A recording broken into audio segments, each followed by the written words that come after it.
ரேண்டமாக ஒரு நாள் வந்துட்டு ஒரு ஒன் டேப் மேட்ச் போனேன்.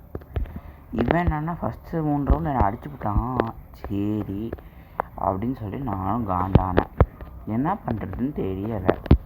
அவனா வந்தான், இப்படியே வந்தான், வாங்குடான்னு சொல்லி ஒரு ஒன் டேப்பு. இது ஒரு தரமான ஒன் டேப்பு. நெக்ஸ்ட்டு அப்படியே கொஞ்சம் நெக்ஸ்ட் ரவுண்டு போனால் அங்கே ஒரு ஒன் டேப் இருக்கும் பாருங்கள். அந்த காட்சியை நீங்களே பார்த்துட்டு வாங்க. இப்படியே மேலே ஏறி போவானா, அழகாக வருவான். அப்படியே வந்து நான் ஒரு க்ளூவால் போட்டு இந்த சைடு வந்து இப்படி ஏறி ஒன்று வைப்பேன். உழுகாது. ஆனால் இப்படி வைக்கும் போது உழுகாது. இங்கே பாருங்கள், இப்போ பாருங்கள், டேடேன் இந்த ஷாட்டு உழுகும் பாருங்கள். எப்படி உழுவி மட்டும் வாங்குறான்னு மட்டும் பாருங்கள். 3 மேட்சும் ஒரு தரமான ஒன் டேப்பு. நெக்ஸ்ட்டு அப்படியே அடுத்த ரவுண்டு போவேன். இந்த மொத்த எல்லா ரவுண்ட்லேயும் அவனை வச்சு குக் பண்ணி விட்ருப்பேன்.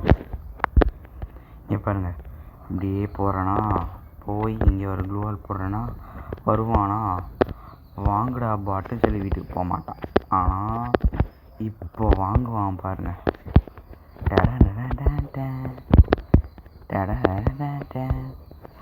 இப்போ வாங்குவான். இந்த பம்பரக்கட்ட மண்டையை இப்போ தான் வாங்குவான்.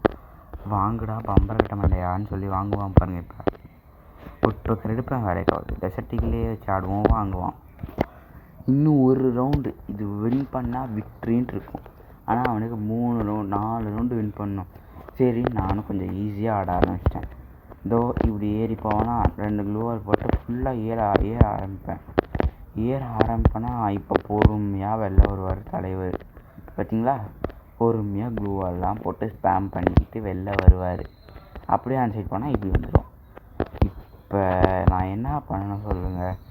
எனக்கு அவன் க்ளூவால் போடுறத பார்த்து போர் அடிச்சிருச்சு.